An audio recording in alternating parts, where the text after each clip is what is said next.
Good evening to all of you, and welcome to the Lee Kuan Yew School of Public Policy.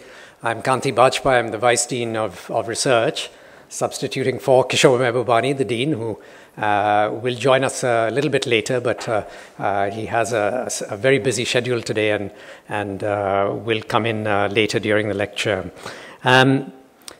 Before I introduce this evening's speaker, let me just say a few words about the speaker series that this talk is nested in. This is the Hong Siu Ching speaker series, and I want to say a little word about the series. The school received a gift of $1 million from Mr. Tay Liam Wee, former CEO and Group Managing Director, Sincere Watch, in July 2009. The purpose of the gift is to fund public policy seminars managed by the Center on Asia and Globalization, CAG, which is one of the 4 centers, research centers of the school. The Hong Siu Ching Speaker and Seminar Series is named in honor of Mr. Tay's late mother. Previous speakers of the series include Professor Richard Zeikhauser from Harvard University, Professor Hugh White from Australian National University, and Dr. Moses Naim from the Carnegie Endowment for International Peace. Tonight's speaker is Dr. Duvuri Subbarao, and let me say a few words about him. Dr. Subbarao was governor of the Reserve Bank of India for 5 years, from 2008 to 2013, and stepped down as recently as September 2013. Prior to that, he was Finance Secretary to the Government of India and Secretary to the Prime Minister's Economic Advisory Council. Dr. Subbarao joined the Indian Administrative Service in 1972. In a career spanning 40 years, Dr. Subbarao acquired rich hands-on experience in public finance management at both the national and subnational levels, and has been involved in policy-level debates and implementation in the economic and financial sectors throughout this period. Dr. Subbarao was a lead economist in the World Bank from 1999 to 2004, so he has extensive international experience as well. And his responsibilities there included advising developing countries on public finance management and fiscal decentralization. Interestingly, Dr. Subbarao came in as governor of the Reserve Bank of India just a week before the global financial crisis erupted in mid-September 2008, and I'm sure he wasn't the cause of the crisis. And of course led efforts to mitigate the impact of the crisis on the Indian economy, and I think there's widespread agreement that India weathered the initial years of the crisis rather well. Dr. Subbarao was also the alternate governor for India on the governing boards of both the World Bank and the IMF. Dr. Subbarao has a distinguished academic career. He received his MS in physics from the Indian Institute of Technology. So here's another IIT grad who has risen this time in the public realm rather than in the .com realm. He was at the IIT Kanpur, one of the most famous IITs, and also has an MS in economics from Ohio State University and from MIT. Dr. Subbarao will be speaking this evening on the global financial crisis. What have we learned for the future? I know that there may be questions also on India, and I think we had a little chat before we stepped down here, and he's also happy to take some questions on India. So with that, let me welcome Dr. Subbarao to our midst and ask him to deliver his lecture for this evening.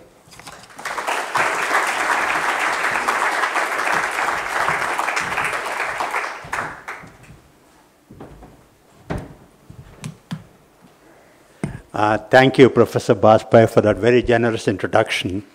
I want to thank also the LKY School, Dean Professor Mehbubani, Vice Dean Dr. Bajpai, for inviting me to speak here. I know very eminent people have spoken under this Hong Xiu Ching series, and I'm privileged to add my name to that very select list. In his generous introduction, he said, I may not have been the cause of the crisis. That's not what most people in India think. They think I caused the crisis, and they also thought during my entire 5-year tenure that the crisis would end the day I stepped down. And as it happens, the rupee stabilized hours after I stepped down as the governor. So there is a very strong correlation between my governorship of the Reserve Bank and the crisis. Okay. I'm going to talk about the global financial crisis. What have we learned for the future? By all accounts, the crisis caused by the collapse of Lehman Brothers has been one of the deepest financial crises of our times. It's taken a devastating toll on global growth and welfare. GDP in advanced economies is yet to catch up with the pre-crisis levels. Emerging economies are struggling with their own diverse pressures, and many of them are even wondering whether their heady growth in the pre-crisis years was indeed a one-off wonder.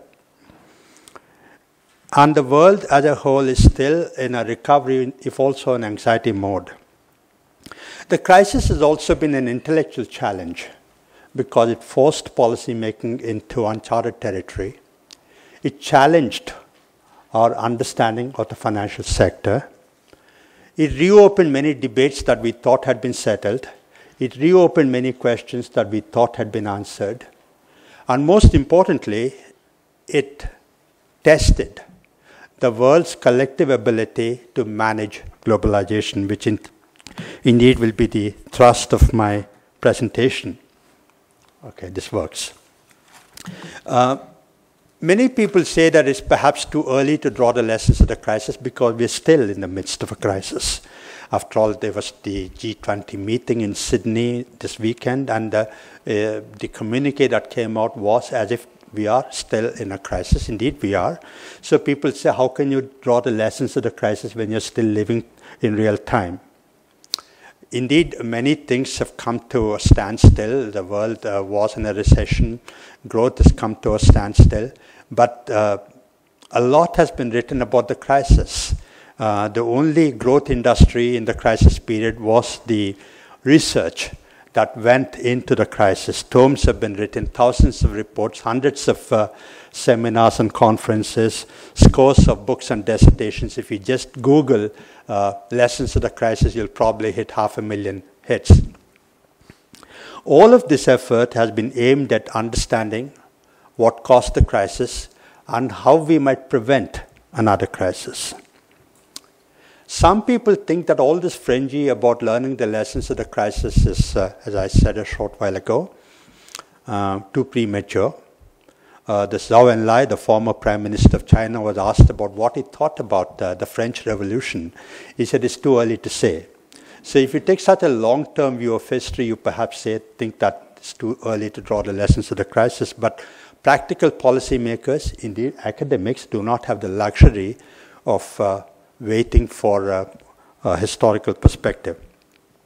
The lessons of the crisis fall into several levels. There's a hierarchy. There's lessons at the technical level, there's lessons at the political economy national level, and there's lessons at the global level. So I'm going to focus this afternoon on lessons at the global level. Big picture lessons that should engage the larger public discourse and inform the way forward, first on globalization and second on how we must manage the financial sector. And I'm going to talk about, I'm going to talk about 5 lessons. The first lesson is that in a globalizing world, no country is an island. The crisis, 2008, affected virtually every country in the world, including emerging economies and developing countries, although to different extents. Emerging economies like India were quite dismayed that they were affected by the crisis because we thought we had decoupled. Many of you might recall that there was a fashionable term called decoupling before the crisis. So we thought we had decoupled, which meant to say that no matter what happens in advanced economies, nothing would happen to us because we have improved our macroeconomic management, because our financial markets are deeper, because we have robust foreign exchange reserves, we have a resilient financial sector. The decoupling hypothesis was intellectually fashionable, but implausible in a globalizing world. In a globalizing world, whatever happens anywhere in the world affects countries everywhere. The crisis dented the decoupling hypothesis. But the false confidence that we got from the decoupling hypothesis was a result or was a failure to recognize the breadth and depth of financial links across the world. Just look at this. What we had was pressure, a bubble in the housing sector of one country that snowballed into a global banking crisis, then into a global financial crisis, and then into a global economic crisis. That is a demonstration of the breadth and depth of financial links, or what many people call financialization of globalization.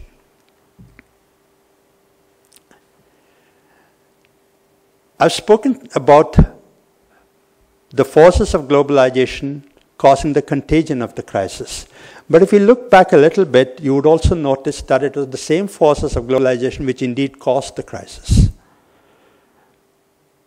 There's one consensus today that one of the root causes of the crisis is the global imbalances that built up. And global imbalances, in turn, were a consequence of the pace of globalization over the last 15, 20, 25 years. Globalization of trade, globalization of finance, and globalization of labor. If you look at the numbers, you will find that in the pre-crisis years, global trade as a proportion of global GDP expanded very rapidly. Global finance, as measured by the total foreign assets and foreign liabilities as a proportion of global GDP, that expanded even much faster. Globalization of labor. India and China added 2 billion people to the world's labor force. And that had the phenomenal but not adequately recognized impact of reducing price levels across the world. The great moderation, in part, was a consequence of India and Chinese labor joining the global labor pool.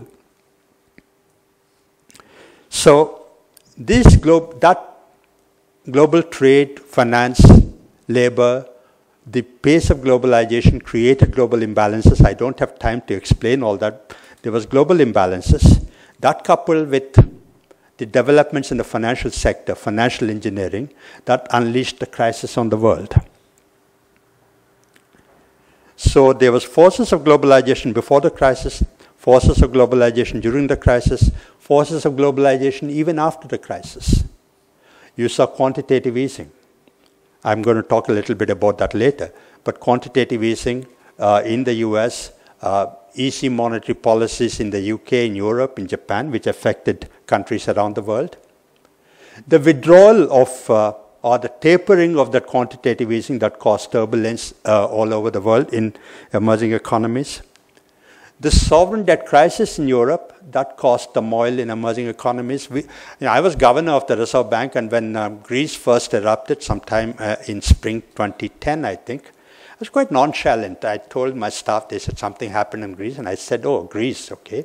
India has such marginal financial relationship with Greece. We don't have much of trade with Greece. We don't have much financial links with Greece.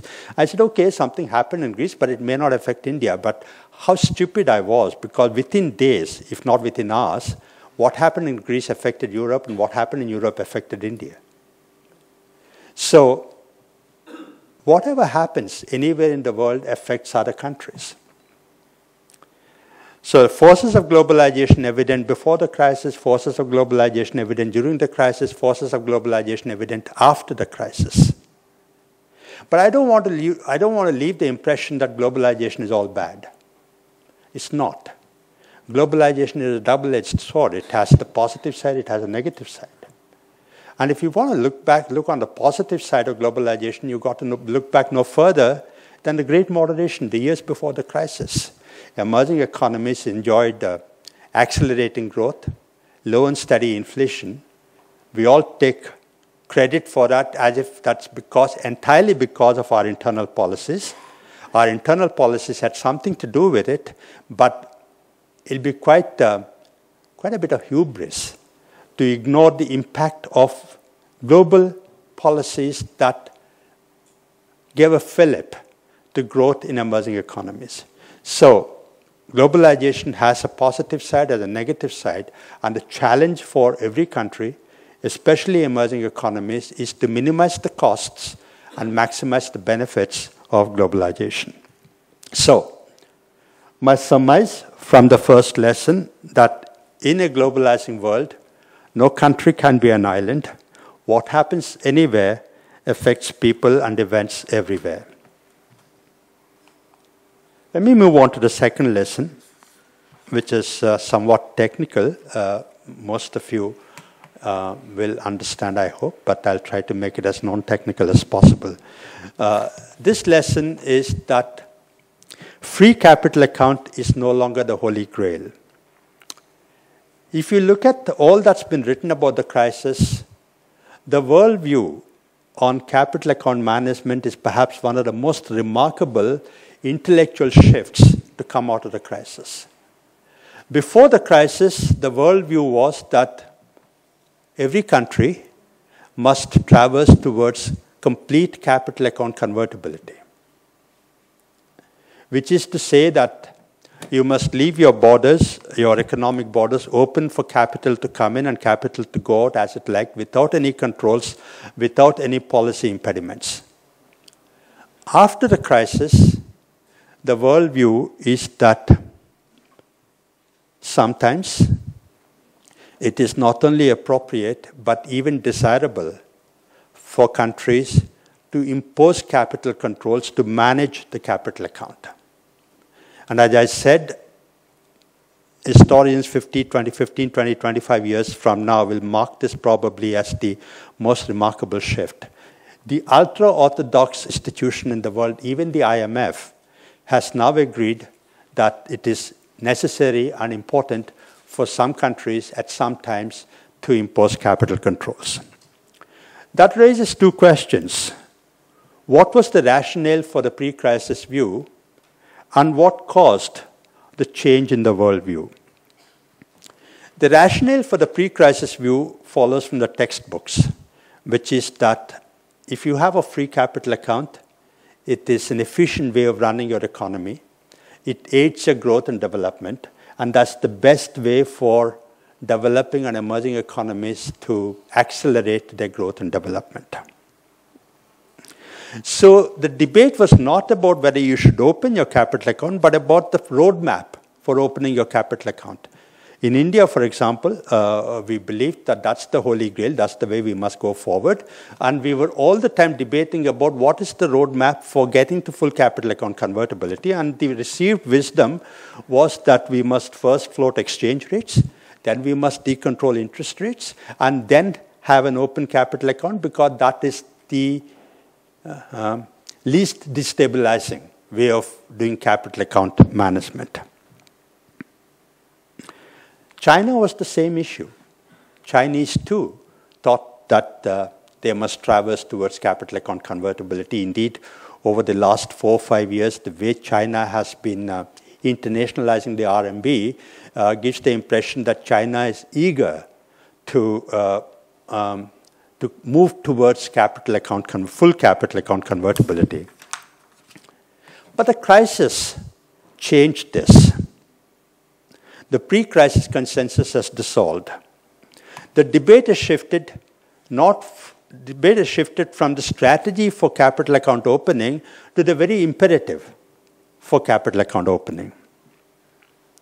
So what's the logic for the post-crisis wisdom, post-crisis view? Two main reasons, two main arguments. The first argument is that it is indeed capital controls that protected emerging economies from some of the toxic financial products that created the crisis in advanced economies.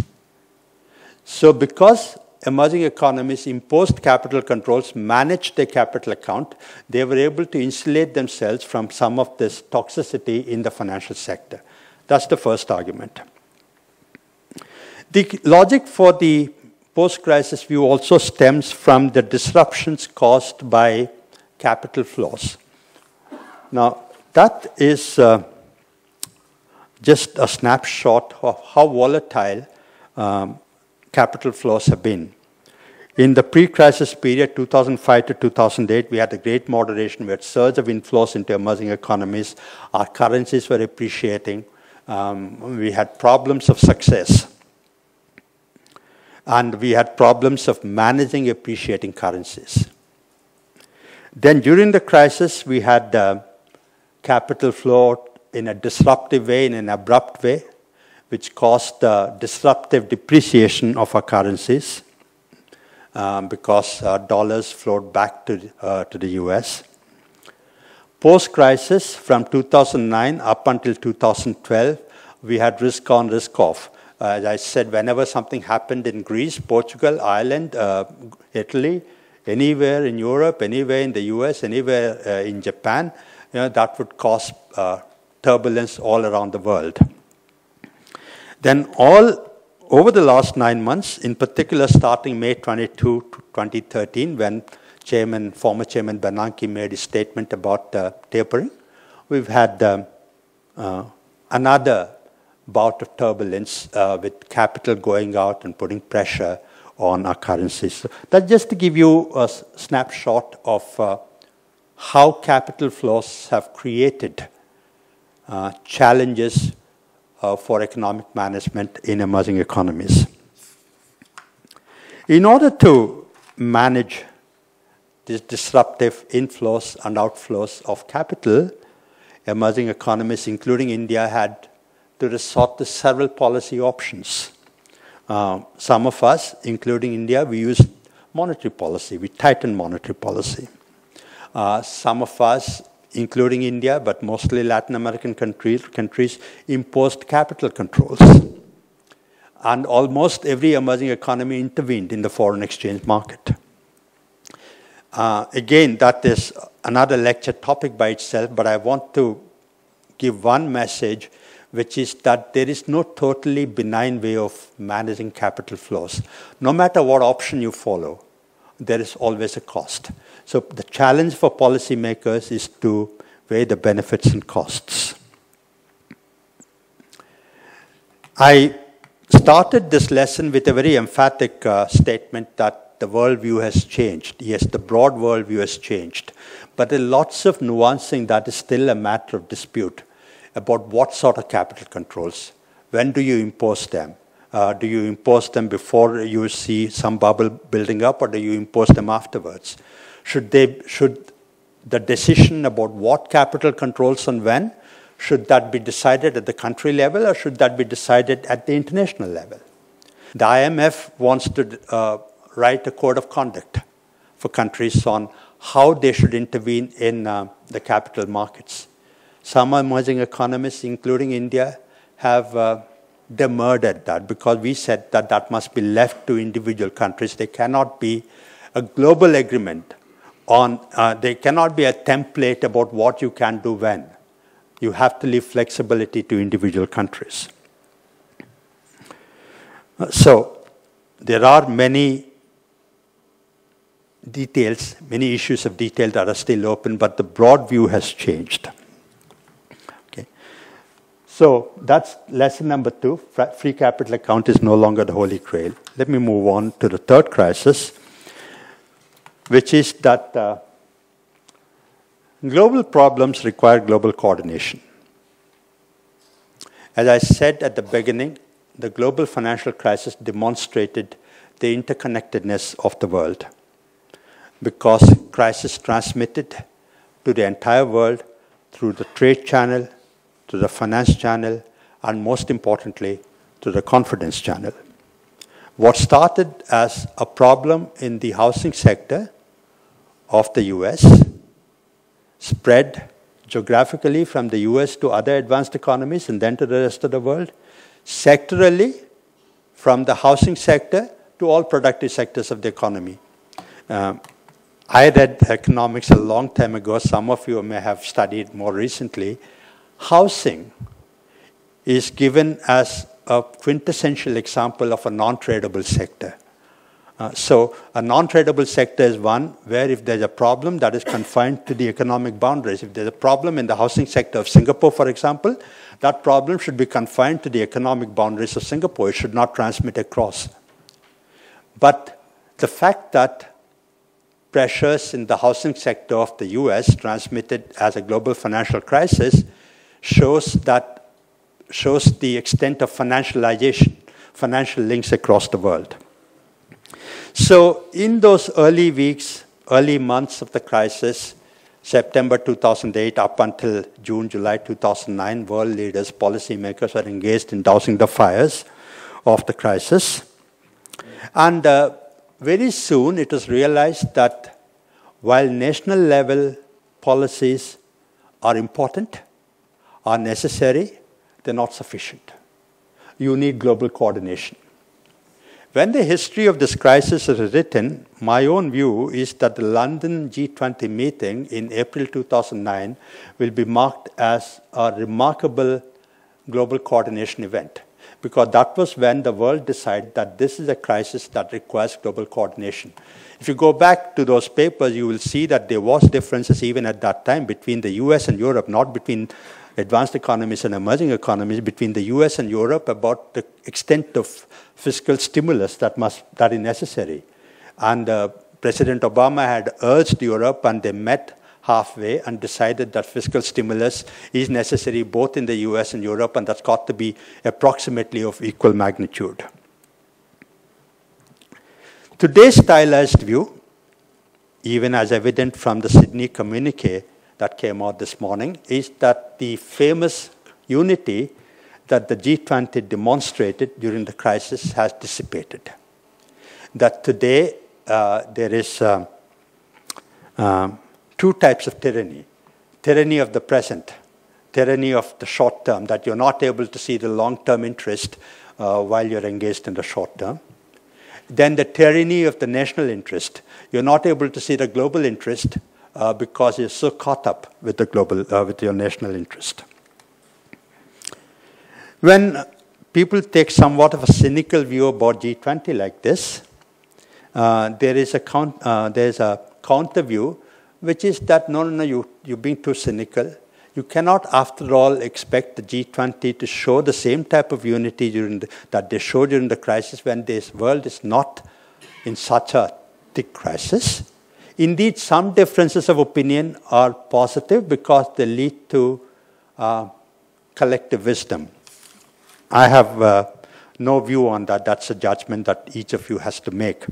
But I want to give you some sense of what are the divisive issues in the G20 meetings. I'm going to spend about 5-10 minutes talking about this.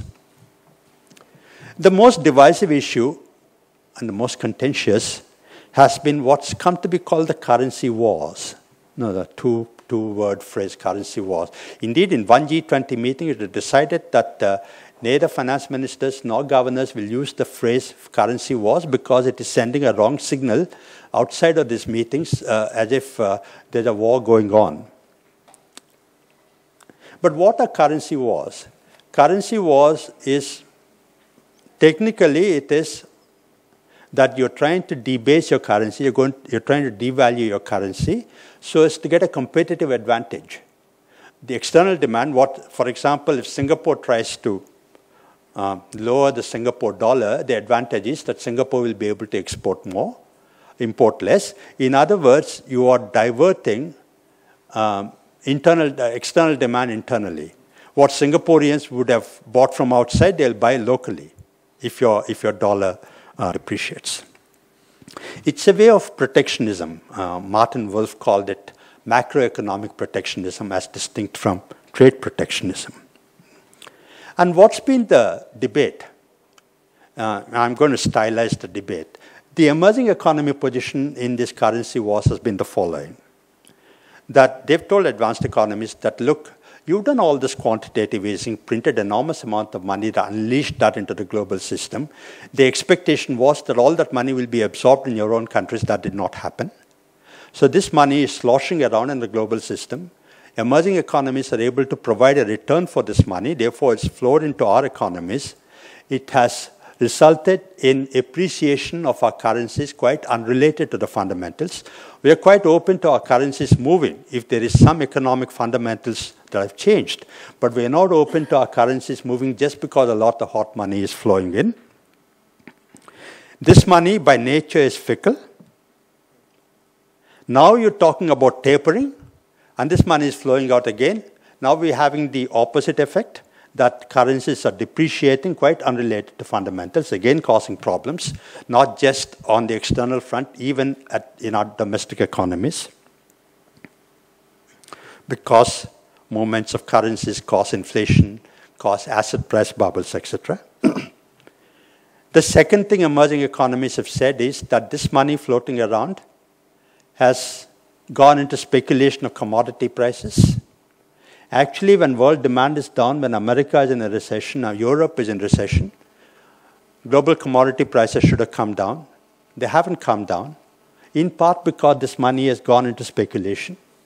And that's affected emerging economies that are, by and large, importers of commodities.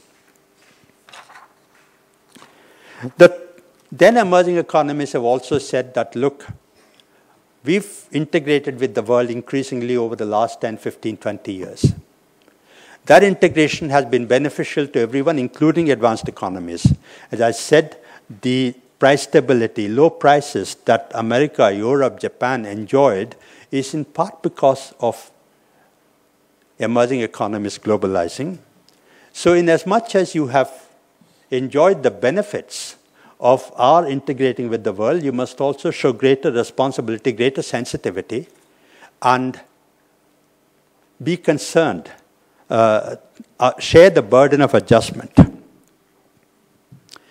The other issue that, other argument that emerging economists have raised is about the dollar being the world's reserve currency, that America enjoyed what's come to be called the exorbitant privilege of issuing the global reserve currency. Because you are the issuer of reserve currency, you enjoyed all these benefits, you have an exorbitant privilege, you also have an exorbitant obligation to the rest of the world. So that in a way is the position of the emerging economies. Now I want to give you the stylized response of advanced economies. What advanced economies have said is that, look, all this quantitative easing, etc., is not meant to debase our currencies. It's not meant to devalue the dollar or the euro or the pound or the yen.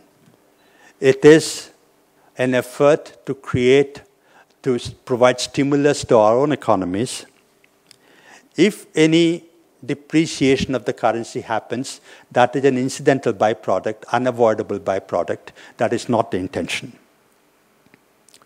Second, they have said that, look, you've attracted a lot of money, but that is not because we pushed money into your economies, that's because you pulled money into your economies. So capital flows have been more a result of pull factors rather than push factors. Third, sometimes they've also said that there is no evidence of real appreciation of your currencies. There may have been some nominal appreciation, but there's no evidence of real appreciation of your currency. Fourth, they said that growth of advanced economies is a global public good. What that means to say is that if America grows, if Europe grows, if Japan grows, it is good for emerging economies because it provides demand for our exports. Finally, America has said, I'm putting all this, it's not as if this debate has been conducted exactly like this. I'm putting together thoughts that have flowed across several meetings. But America has also said that, look, it is true that the dollar is the world's sole reserve currency. It is true that it's given us some privileges. But you must also recognize that it's imposed costs on our economy. We've had to run a fiscal deficit. We had to run a current account deficit in order to maintain the dollar as the reserve currency. We've also had to compromise some of our competitiveness because the dollar is the reserve currency. Dollar is stronger than it should have been.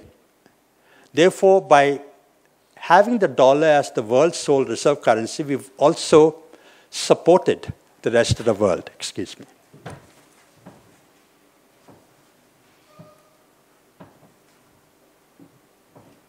So that's been the debate between the US and emerging economies on this currency wars. It's not a debate that anyone can settle. It's a debate that's going to go on for quite some time, but those are the lines of the debate. The second contentious issue has been the reserve currency itself, that the dollar is the world's sole reserve currency. What's the problem if we have only one reserve currency in the world? The problem is that our entire economic stability, financial stability is linked to how stable the dollar is, how stable the American economy is, as indeed evidenced during the crisis. During the global financial crisis, Lehman Brothers collapsed on the 16th of September, and during September and October, the US dollar was actually appreciating. You would believe, you would think that America is the center of this crisis, and the dollar would weaken as a result of that. On the other hand, the dollar started strengthening, which is paradoxical. And that happened because the dollar is the world's reserve currency. When there was anxiety, fear, confusion around the world, dollars flowed back to the home economy. Now, it's not as if G20 or the IMF or the UN met together and said, okay, we will make the dollar the reserve currency of the world. The dollar is not the reserve currency of the world because it was agreed upon in a meeting. The dollar is the world's reserve currency because America is a strong economy, a dominant economy. And as some people have said, it's not just enough that you are a strong economy, you are a dominant economy, but you also have to have the political clout to be a reserve currency. In 2011, when France was the chair of the G20, President Sarkozy mounted a very vigorous effort to find an alternative to the dollar as the reserve currency. Unfortunately, or fortunately, I don't know which way you look at it, but the euro was in trouble at that time. Euro was a logical contender, but then it was unthinkable that you would even talk about the euro as an alternate reserve currency during that time. So there was a lot of debate that it generated, but it just fizzled out. One question that we discuss these days is whether the RMB can be an alternate reserve currency. I'm not sure what the Chinese position on this is, but I'm not even sure that they have a position on this. I'm not sure that the Chinese have actually objectively determined the costs and benefits of being a reserve currency. But to be a reserve currency, there are certain conditions your economy has to meet. First, you have to be your currency has to be convertible on the capital account. Your financial markets has to be large and liquid.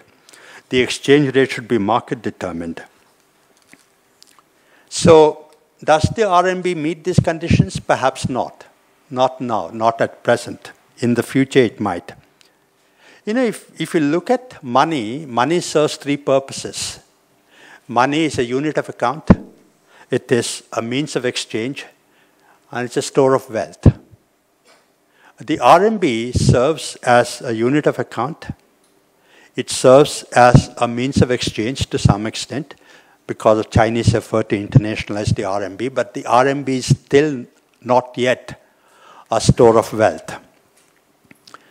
Ishwar Prasad, Professor Ishwar Prasad of Cornell University, wrote a book recently. It's called The Dollar Trap. And he says there, I'm going to quote one sentence, the equilibrium in which the dollar remains, the dominant global reserve currency, is suboptimal, but stable and self-reinforcing. Okay. That's the second, the reserve currency issue. I've given you a flavor of that. That's the second contentious issue. The third contentious issue, I'm trying to give you some flavor of this international debate, is about reforming the financial sector. You know, over the last 4 years since the crisis, we've had Basel III, agreement on Basel III, we've had agreement on regulation of the shadow banking sector, we've agreement on regulating financial markets.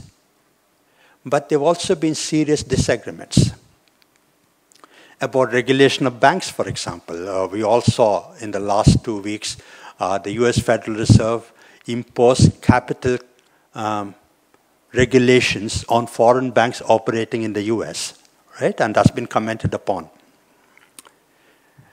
When I was governor over the last 3-4 years, we were trying to generate a policy about asking foreign banks operating in India to incorporate locally, that they must incorporate locally. And as an open, transparent, model public institution, instead of deciding by ourselves, we put out a policy paper, we put out a discussion paper, called for feedback from everyone. And the entire foreign banking community said, okay, this is good, or at least they said, this is okay with us, we're quite comfortable. Only American banks had a differing view. American banks said, no, we're not comfortable with this. You cannot mandatorily ask us to subsidize in India. And we said, why? And we asked not just American banks, we asked American policymakers. And they said, this is inefficient use of capital. You're going to ring fence capital. You're going to ask Citibank or Standard Chartered Bank operating in India to hold capital there, whereas capital might be required in Vietnam, might be required in Mexico. You're not allowing us to move that capital. Capital must go where it's needed most. We had no argument against that. But look at what America is doing today. Over the last 2 weeks, they have asked foreign banks to hold capital in America. So, you know, I've just given that example, but it's a contentious issue about how you manage foreign banks. So I just thought I should give you a flavor of these contentious issues on the global agenda. But the important point is the message I want you to take away is that this is a globalizing world. Globalization is perhaps irreversible, and our fortunes are linked, and global problems require global coordination. The fourth lesson I want to talk about is that financial sector development is good, but more of it is not necessarily better. You know, in the pre-crisis years, there was euphoria about financial alchemy. We forgot that the goal of all financial development is the development of the real sector, that the financial sector is useful only to the extent that it delivers real sector growth. On the other hand, the worldview before the crisis was that the growth of the financial sector is an end in itself, that we can get real sector growth by financial engineering. So our faith in the financial sector grew to such an extent that in the years before the crisis, the wisdom was that for every real sector problem, no matter how complex, there is a financial sector solution. Now we are wiser. Our wisdom today is that for every real sector problem, no matter how complex, there is a financial sector solution, which is wrong. Okay? So, there is links between, I don't want to be so dismissive. There are links between real sector and financial sector, and the causation runs both ways, from real sector to financial sector, from financial sector to real sector. In India, we realized that. You know, I can give you an example from India, the 1991 reforms that we started. Those reforms were started in the real sector. But we realized pretty soon that you cannot further reforms in the real sector unless you liberalize also the financial sector. And therefore, financial sector reforms followed as a consequence of having to get the real sector growing. To see the link in the other direction, you have to go no further than the pre-crisis years, the Great Moderation. You know, a lot of India clocked growth of 8.5+% in the 5 years, 2003 to 2008. Analysts attribute that growth to a number of factors like savings rate, improved productivity, entrepreneurism. One of the unrecognized drivers of that growth in India was the contribution of the financial sector, the improvement in the quantity and quantum and quality of financial intermediation that's caused that growth acceleration. So there's links between the financial sector and the real sector. India is not unique. This causation runs in both directions. The crisis is a powerful reminder that if you let the financial sector unfettered grow by itself, it will cast a burden on the real sectors of the economy. But we then recognized that in the pre-crisis years. There was, I believe, there's an economist called Herb Stein who said that if something cannot go on forever, it will eventually stop. That's such a truism, right? If something cannot go on forever, it will eventually stop. But the financial sector started giving such profits that we thought it will never stop, that we can just keep getting profits and profits from the financial sector. So the surmise here is that that financial sector is important, but it's important only to the extent that it aids real sector growth. And this is the final lesson, which is that we understand the financial sector less well than we think. You know, in the pre-crisis years, there was a sense of triumphalism in finance ministers, in governors of central banks, in policymakers that we've reached the holy grail of steady growth, low inflation, stability all around the world. But the crisis taught us that price stability and financial stability, price stability and macroeconomic stability do not guarantee financial stability. We had a conference in Delhi last month, which I had the privilege of attending, and Joe Stiglitz, Nobel laureate, was there. He was making the point that if, in fact, any country has price stability and macroeconomic stability for too long, you should get worried. Because that is a signal that there's a crisis brewing underneath. That financial stability, you don't see the cancer of financial instability in real time. Then we also learned that it is difficult to detect pressures in the financial system building up in real time. You go back, Lehman Brothers, we didn't see that in real time. We didn't see Portugal, Spain, Greece. None of those things we saw in real time. We saw them afterwards. This is because, as Stan Fisher has said in several G20 and IMF meetings, the financial sector has the capacity to withstand pressure for much longer than you think. So the bubble builds up, builds up, builds up, and when the implosion takes place, it is disruptive, even catastrophic. Finally, we learned also that economics is not physics. I was a student of physics in the dark ages, and economics is not physics. The people say that economists were caught up with physics envy, that they wanted to model economics like physics with exact quantitative models that will deliver a precise result. That was a folly. The Queen of England went to the London School of Economics a few months after the crisis erupted, and I believe all the economists lined up there to welcome her. And she asked all of them, how come none of you saw the crisis coming? And not one of them had an answer. They were crestfallen. Because the economic crisis created a crisis in economics, actually. There are some similarities between physics and economics. But those similarities do not mean that they're absolutely the same thing. For example, I can't change the mass of an electron no matter how I behave. But I can change the price of a derivative by the way I behave. Okay?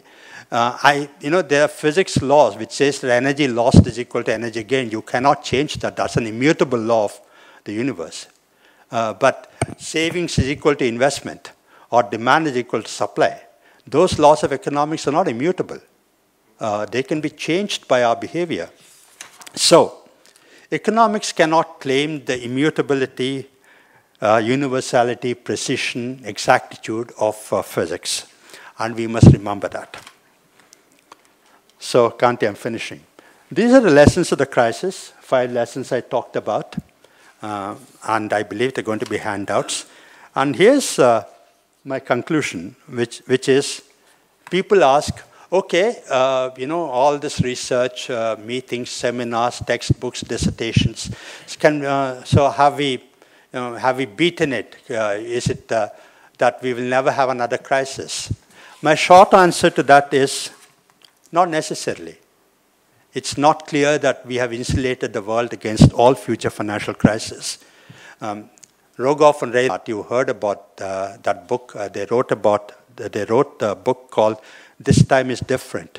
They've actually researched into. This is not the research that became notorious. This is the research that has actually stood the test of verification. They've examined financial crises over 800 years, and they found that all financial crises over 800 years traced their origins to the same fundamental causes. But every time when economists are questioned, how come you didn't see the crisis coming? Economists say, oh no, we've learned the lessons of the past crisis, but this crisis is different. The world has changed, so this time is different. But what they're saying is that this time is not different. However, we can minimize the probability of a crisis if we improve our ability to manage globalization, if we reach an understanding on global policy coordination, and also we are a little more humble about our understanding of the financial sector. Thank you very much. I think you'll agree that Dr. Subbarao gave us an extremely lucid, balanced, measured, and thoughtful analysis of the crisis and its implications. I've learned also that a 6th lesson, which is that economists, like generals, tend to fight the last war or last crisis. And glad you put economists in their place a little bit. But let me open it up to the floor. There are 2 mics here. I'd ask you to come up to the mic, just say who you are, and then ask your question. And keep it fairly short, because I think there are a number of people who probably want to ask a question. Yeah, please, the gentleman right at the back, if you could rush up to the mic, and anyone else can line up in the meantime, and that may be an efficient way of doing it. Dr. Subbarao, I have 2 questions. The first question is that since the last May crisis, India has done very well in addressing the current account and the fiscal deficit problems. But it seems that the banking system's non-performing loan is still going up. So from your vantage point, is this being addressed properly at this point, or there's still some hidden NPL that we are not so aware of? Second is that we have also realized that from the macro pictures, the ratio of financial asset to GDP has been going up consistently, particularly since the last crisis. Excuse me? The ratio of financial asset to real GDP ratio throughout the world has been going up very, very fast. Yeah. So, of course, as a courtesy of these QE things. So in the long run, that means that the financial sectors on the real economy is going to magnify much more than before. So from your vantage point and experience, how are you going to attend to these potential very dangerous situations? Thank you. Those are tough questions. When I was governor, when people ask me difficult questions, I used to pass them on to my staff, and they used to answer the tough questions, but now I have no support. First about, twin deficits, the fiscal deficit and the current account deficit. They're under control. Fiscal deficit is lower than most people thought. Current account deficit is substantially lower than most people thought. But I don't think the problem is over. We're not going to have a twin deficit problem, but I believe both the current account deficit and fiscal deficit need to be watched. It's not just the quantum, but the quality of adjustment is equally important. So I'm now addressing the preface to your question, which is that they've come down, but it's still a concern for India, and going forward we need to make the adjustment both on fiscal and the current account deficits and make good quality adjustment. Non-performing assets, that's been a concern. You know, two things. One, when I used to ask my staff this question, they told me two things. One is that in a downturn, you would expect the proportion of stressed assets to go up, and that's what's happening. Second, that we've instituted a system of systemic recognition of stressed assets. Earlier, it used to be done manually, therefore there was some way of dressing up figures. So all of a sudden, because we've shifted from a manual system to system recognition, there's an abrupt jump in non-performing assets. I'm aware, I was aware then, I'm aware now, that those are explanations but not adequate explanations for the stressed assets problem. And the only way we can resolve this, of course, the banks are going to do what they have to do, which is in the normal process of recalling or whatever. We also don't have bankruptcy laws in India, which is another problem. But if growth turns around, some of these problems will automatically ease. Okay, like the power sector is under stress because of coal linkage not working. If coal linkages are established, that itself will turn problem around. So it's not so much a financial sector problem as a real sector problem that we have stressed assets. Okay, next question. If you could just say who you are as well, it helps our recording. Yeah, I am Ananta Nageshwaran. About the global capital flows, you referred to the CAFROL conference last month too. Why is it that there is no agreement on capital flows restrictions, and why there is always a resistance from the developed world, particularly the United States? And if you look at the G20 communique today that came out, the United States has not yet approved the 2010 IMF governance and voting rights reforms. And you also referred to the issue of ring fencing domestic operations of international banks, which the US has not agreed to. So why doesn't the US play by the rules of the game? And can the rest of us do something about it? Or is it also including the Europe? If so, then does it become a developed versus developing country issues? And what are the options available for the developing world? Thank you very much.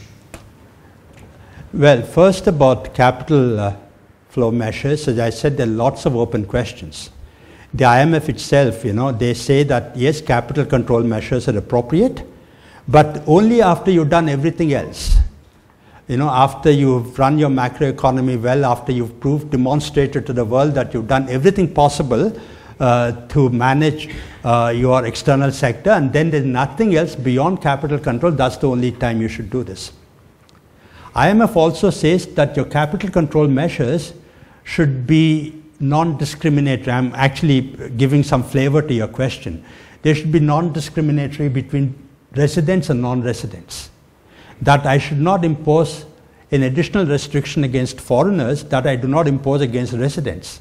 Now, how implausible is this? You know, we found during the crisis that the foreigners are the first to leave. If there's a problem, I'm stuck to India. You know, I can't move my money out, but a foreigner can move his money out. So, in as much as the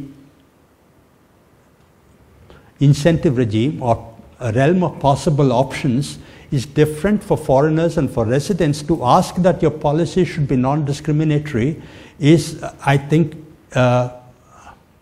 unfair. Okay? Now, so those are very open questions, very unsettled questions. And this is precisely why the IMF actually wants to write a code of conduct. That these are the times, these are the conditions under which emerging economies, developing countries can impose capital controls, and then we will not penalize you. But Ananta, you also remember this. It's not just emerging economies which are resorting to intervention in the foreign exchange markets. Switzerland, I mean, possibly the richest country in the world, Switzerland said that we will intervene in the foreign exchange market if the Swiss franc slips below 1.2 to a euro, right?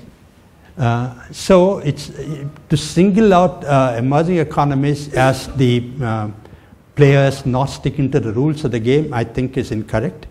Everybody does this. Why we're not able to fight? We are fighting, I mean, people are fighting as much as they can. The IMF quota. You know, the IMF quota issue is that in 2009, 2010, sometime agreed that the quota must be increased. And for that quota increase to be formalized, to be agreed upon, 85% of the IMF membership should vote in support of that. America alone has 17% or something like that. So that cannot pass unless America approves, in theory, right? Over the last 3 years, when the whole world has agreed, America has not agreed, their position has been that, look, we are just bureaucrats, we are ministers, it's left to our Senate, it's left to our Congress, we put up this in the budget proposal. So the whole G20 saying, what is the American budget schedule like? When are they going to pass this? And then I just saw in the papers that they did not pass this. Okay? The rest of the world has become hostage to American policies. That you know, it's not so much the quota increase itself. The inference that people read from this is that the IMF will be unable to be a neutral, unbiased institution if it is hostage to American approval. That's what is being demonstrated, right? America vetoes, IMF cannot have the quota increased, therefore IMF is less financially able, and therefore IMF will be more accommodative in its approach to rich countries. Therefore, IMF will not be unbiased. There's no answer to this. Okay, the governance has to change. Governance of Bretton Woods institutions has been a contentious issue, but it's not seen the light of the day. Okay, I have a question for, yes. Thank you very much. My name is Ais. I'm just a lay person, sir. Now, the question is that when you reflect on the issues of the law of physics, the law of economy, but you did not enlighten us with your perspective, the law of monetary policy, the law of currency policy. And the question here is that the problem will be an ongoing, exactly to the conclusion that you arrive on, and the question is that American interplay is not game changer. It is a backward thinking and rather than forward thinking. So what in the finality you realize that in the question of the not forthcoming proposition, likewise hybrid dollar, to replace the one common dominant dollar. So do you think that this process should actually be activated and should be pursued strongly and vigorously rather than living one Chinese currency or European currencies to interplay? So do you think that the world should go on a concerted efforts to consider the replacement alternative, hybrid currency to work on a global possibility? Thanks a lot. Because you'd have to get the Americans to agree to that, but that's... Yeah. No, actually, as I said, if some other currency comes by its own momentum, there's nothing the Americans can do. If the RMB tomorrow becomes, more and more people accept that as a reserve currency, there's nothing the Americans can do. But I want to answer a more technical question that you asked. Can the world get together and say that, look, we will have a hybrid currency, which will be a global reserve currency? And the most logical candidate is the SDR that the IMF issues. No, it cannot be. It cannot be. Because even the IMF, even as it issues the SDR, does not accept the SDR as its liability. So one of the requirements of a global reserve currency is that some jurisdiction must accept that that currency is our liability. The dollar is the liability of America, euro is the liability of the Eurozone. The SDR is no one's liability, including the IMF's. So you cannot get together in an international conference and say that we're going to create a hybrid currency that will be the global reserve currency. No, that's not possible. It's got to be a national currency, in my view, that has to come up. And at the moment, there doesn't seem to be a candidate, but hopefully in the years ahead, there will be not just one, but several candidates. Okay, a gentleman here. Hi, my name is Yeo Keng Jun. I'm a NUS Business School alumni, not an economist. So I'm going to ask you these two questions. First question is on the strength of the US dollar. We all know that the US dollar, as you very well pointed out, is the strength today is because it's a universal global currency and that we are all being held hostage. My question is from a macroeconomic point of view. Do you think that in the long run, the US dollar, based on the deficits the US has got and the big external debt the US has got, will it go bust? That's the first question. The second question is... Now, can you amplify? I didn't get the question. From a macroeconomic point of view, the strength of the US dollar, based on the big deficits the US has built up over the years, and based on its large government deficit that they are incurring and going to incur, will it, from a macroeconomic point of view, technically go bankrupt? So my next question is, when you took over as the governor of RBI, the US dollar exchange rate to the Indian rupee, I believe, was about mid-40s, 44. By the time you stepped down, the rate had gone up to about 62. A lot of people reminded me about that. Yes. So my question to you is, moving forward, where do you see the Indian rupee stabilizing? I'm not sure it will stay at 62. The worry that a lot of investors have is that it will weaken much further. Thank you. Any speculators out there, take note very quickly. Yeah, both those questions I have no definite answers, and it's inconceivable that the American economy will collapse, okay, because there are all said and done self-corrective mechanisms.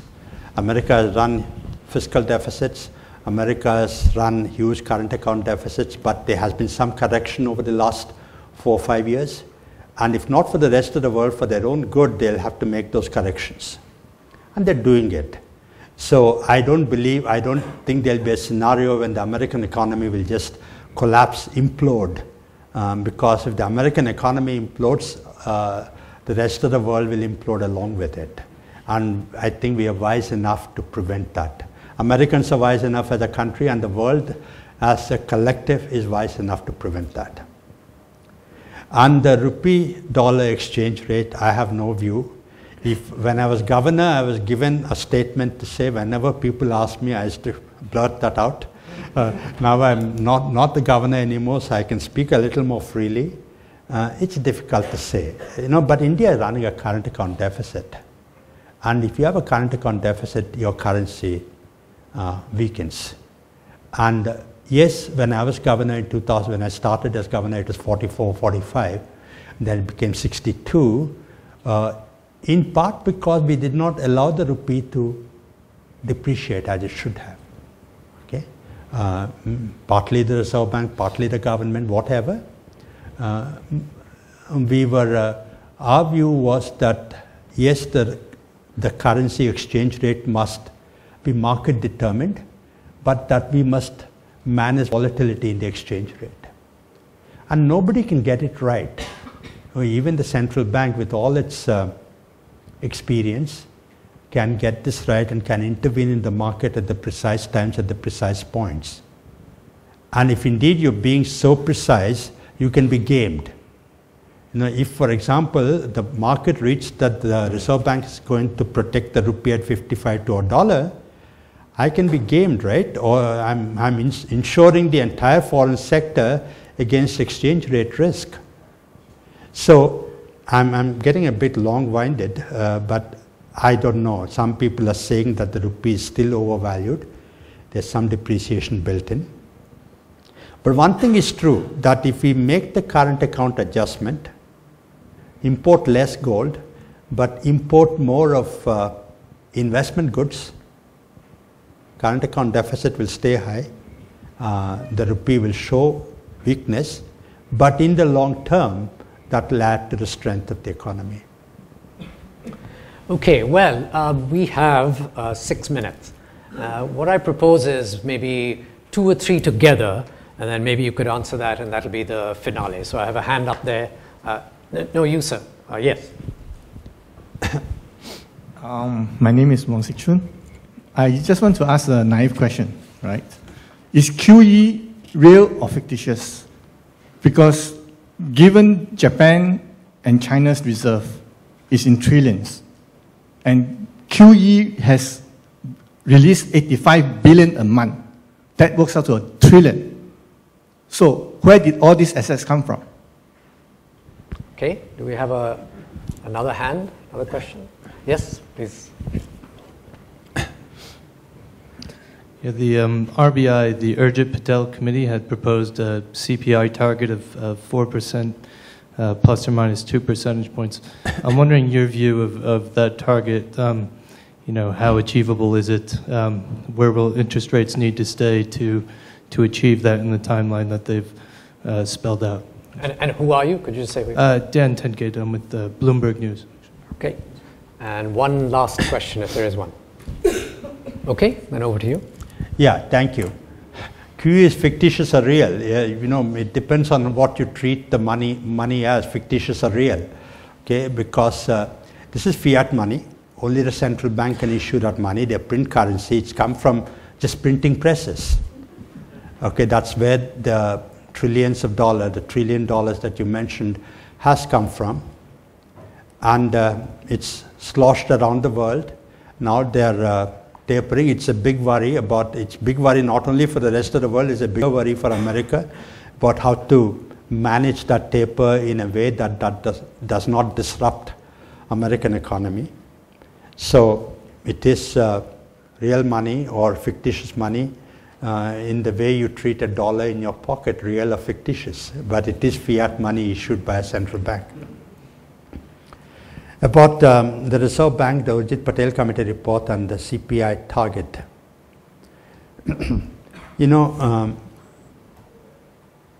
it cannot be that the Reserve Bank is targeting, and this is my own interpretation, it's not as if I've consulted them or they've consulted me, this is my own interpretation, which is that it cannot be that the Reserve Bank is targeting a CPI inflation to the exclusion of all other objectives.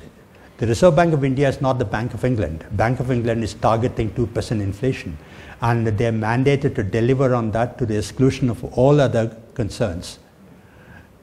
It's inconceivable that the Reserve Bank will target 4% or 6% inflation to the exclusion of concerns about growth, to the exclusion of concerns about the rupee exchange rate. Okay? So I would see that as an anchor rather than as a target. But to the extent that the Reserve Bank believes, and I think that they're right in that they should deliver on stable inflation, because that is necessary and for long-term sustainable growth. I think it's important that they try to manage that anchor. And if indeed they're trying to manage that, interest rates or the monetary policy might remain tight as it is now. Okay? But again, this is not an insider view. If there isn't a last question, I'll ask the last question, and this is on the G20. You said that coordination amongst the G20 members has unfortunately receded. So one question is, why do you think that's happened? Is it because a number of the economies are coming out of the crisis and don't any longer see the need for such coordination? And secondly, given the recent meeting just a day ago, what is it the G20 perhaps should have done that it didn't do in this last meeting that you would have liked to have seen it do? Okay. You know, about the unity in G20, as I said in my lecture, when the world is falling off a precipice, as it was seen to be doing in 2008-9, it's quite reasonable, quite to be expected that rich countries, emerging countries, everybody will get together and say that we must save the world. So there was a crisis, there was anxiety, tension, and therefore they got together. Now, you know, it's not as if the world is going to collapse tomorrow. The world was going to collapse on the 17th of September, 2008. The world is not going to collapse on 25th of February, 2014. So we have time to play around. So national interests are taking precedence over global interests. See, it's difficult for a governor of the central bank or even Chairman Bernanke to say that, look, I believe this is the best policy for America, but I'm not going to follow this policy because this is not good enough for the rest of the world. I'm going to follow the second best policy because this is good for the rest of the world. I mean, it's not possible for a policymaker to say that. And the problem is that there is no constituency for the global view in domestic economies, not in India, not in America, not in China, not in Vietnam, not in Mexico. Which policymaker can stand up and say that, look, this is not good enough for Mexico, but it's good for the world, therefore I will do this. And that's the problem, that global problems require a long-term vision. They require global leaders, and I think the Lee Kuan Yew School of Public Policy, think tanks, academia must put forward these views, generate debate, so that policymakers learn from this. Well, that's bad news for Kishore Mahbubani's great convergence thesis, because he thinks that we're almost there. On that note, let me thank you very much for doing the lecture and for answering questions so genially and with great depth. Thank you all for coming and for sharing your time and for asking the former governor, these questions. There will be more events at the school. I hope you'll come to a lot of them. Please join me in thanking Subbarao. Thank you. Thank you.